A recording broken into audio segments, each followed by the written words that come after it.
Well, all right then, we're finally here. Starfield has been released. I finished it yesterday, and now I just want to talk about my experience.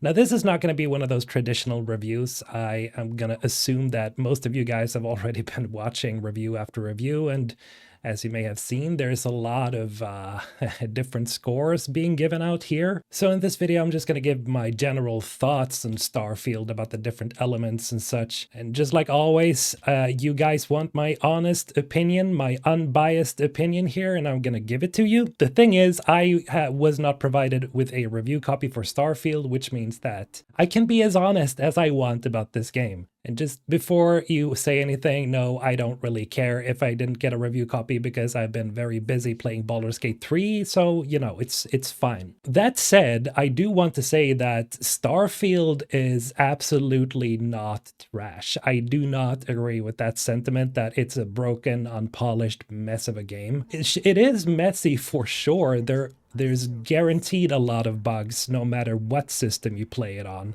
Now, whether you will experience that's entirely up in the air, but for me, I definitely had a lot of bugs in Starfield. Nothing really game breaking, to be honest, but there was a lot of times where a lot of characters were flipping out. There has been, times where some of my companions have been like stuck in the air. They're like stuck in your ship right in the middle, so you can't make it through your ship. Like, there's been a lot of those bugs that has just been real annoyances, and that has sort of taken me out of the experience overall.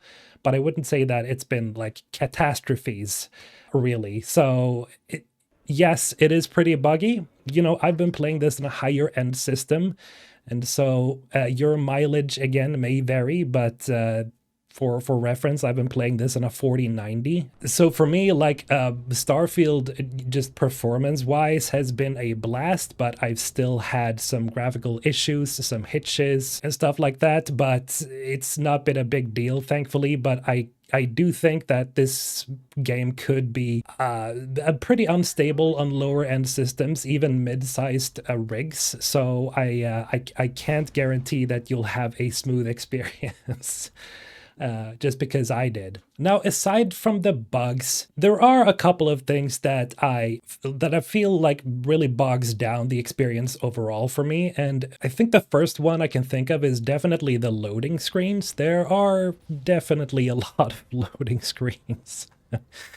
Throughout the entire game, like, no matter what you do, there's always a loading screen for it, which, it's fine. I mean, I'm used to it. I've played other Bethesda games. It's just, it's a game that's supposed to be about exploration and finding things in different solar systems and landing on planets. It just always feels like you're losing that seamless experience because you're always just teleporting everywhere. And I think this is mostly just a limitation of the creation engine itself. So, I could be wrong about that, but it seems like it is, because it is an upgraded version of the creation engine that Bethesda has been using now for I don't know how long.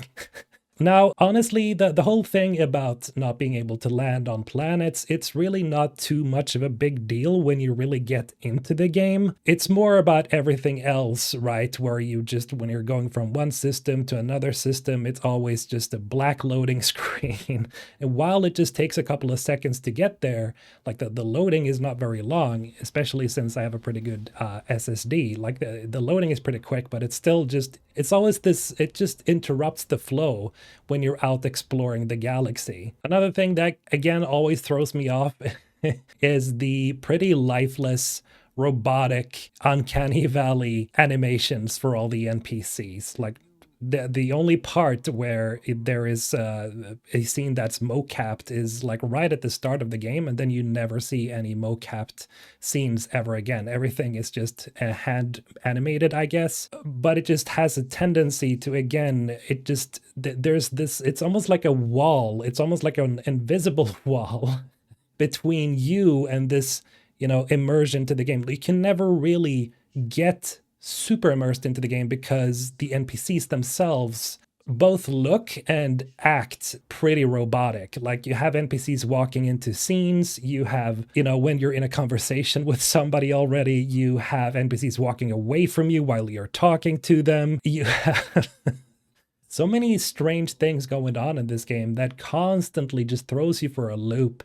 And as soon as you start getting into this exploration mood, it just gets thrown into the trash can every time because it's just interrupted by things that throw you out of the experience. And that has been the constant thing in my entire playthrough. So for a while now, I haven't really been sure on what type of video to make for this. Should I make a scripted review? Should I, to be completely honest, I even had lowered my expectations as to not get overhyped. But even then, it's like, yes, there are good things about the game. Like the ship building is great. It's pretty addictive, actually. But the inventory management is just ass, having to constantly move between like items to your cargo, and especially at the start of the game when you don't really have a good ship and you don't really have money so you can get, so you can pick up more stuff.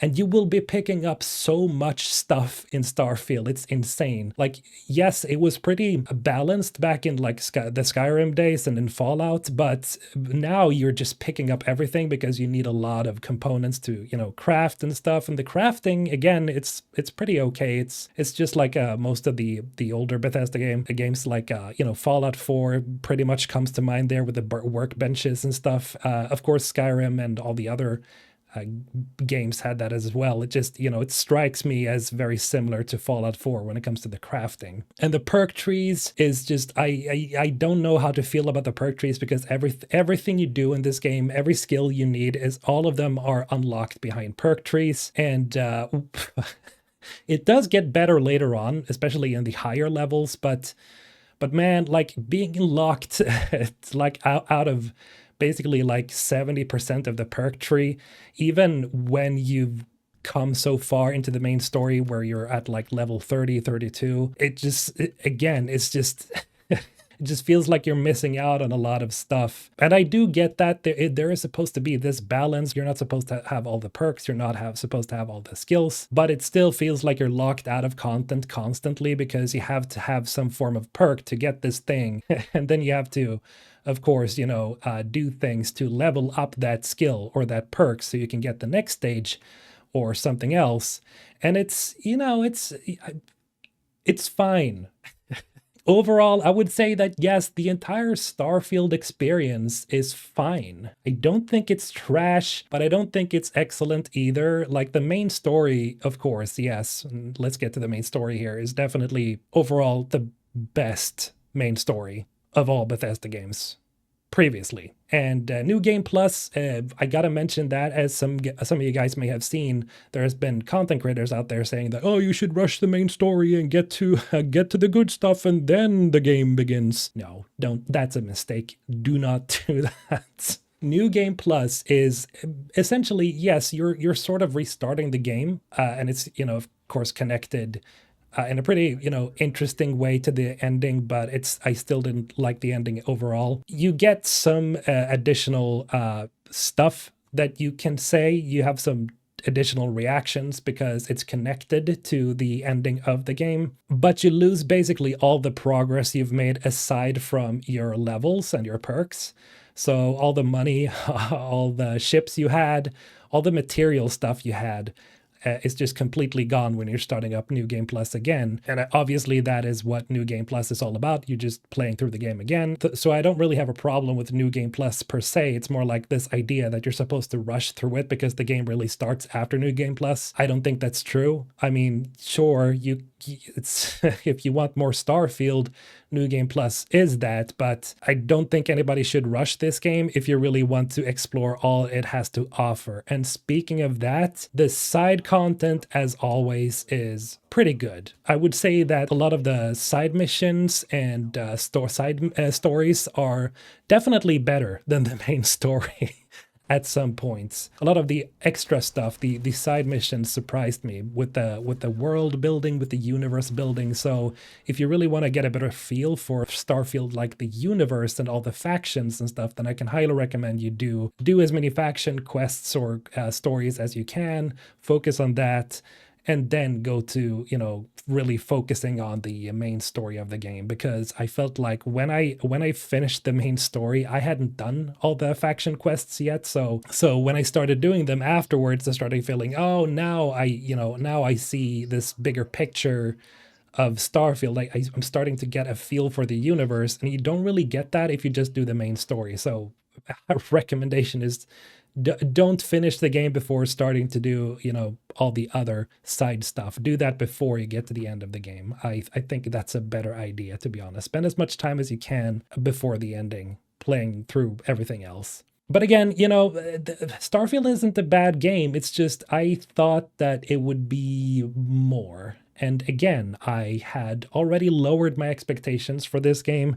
It's just I think the biggest problem really for me has been that Baldur's Gate 3 released just a short while before Starfield. And to be completely fair, Baldur's Gate 3 has kind of ruined my image of what a game should be, because it is really at the highest standard for me now. So when like that especially sours the experience in Starfield when you're talking to NPCs and when you're playing through the story and when you're playing through other things, affecting the universe. It's just not it's not as detailed. It's definitely not, it's not there in terms of quality. It's just unfortunate, because if I had played Starfield before Baldur's Gate 3, then my expectations probably would have been a little bit different. But as of today, I'm kind of sad actually that, I don't know, I just don't love Starfield. And I think a lot more people are feeling this way than they are letting on. Guys, come on. Like, there are problems with Starfield. Let's not beat around the bush. The game definitely needed a year of extra polish. I cannot imagine what this would have looked like if this released last year when it was originally supposed to be released.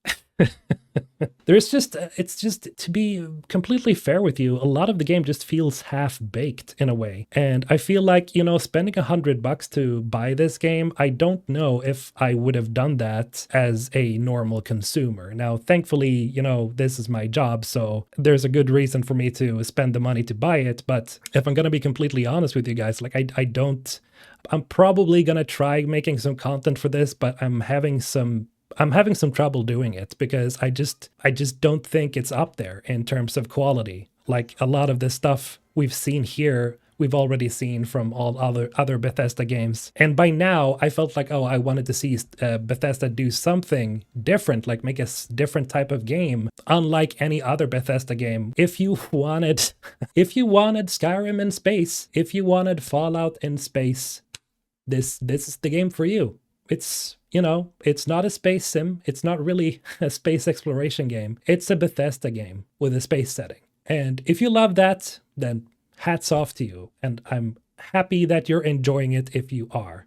And I'm not saying that I'm not enjoying it at all. It's just I'm not enjoying it as much as I had hoped I would. In any case, I just wanted to be honest with you guys, because I have been covering this game every now and then, but as you may have noticed, I haven't covered it as much because I wanted to keep my expectations in check, and I'm actually pretty glad that I did. What I am looking forward to, however, is the mod support. I can't wait to see all the awesome mods people are gonna make for this game, because that, it really has the potential to be like the modder's heaven. Unfortunately, I'm a little saddened that the core game is not good enough to keep me interested for too long. Again, that's just my opinion. I'm not telling you to buy it. I'm not telling you to not buy it. I'm just saying this is how I feel about it, because I know some of you have been curious, and I guess that's it. But do let me know if you guys are loving it or if you are not loving it in the comments below, and I'll see you in the next one. MrHulthen signing out.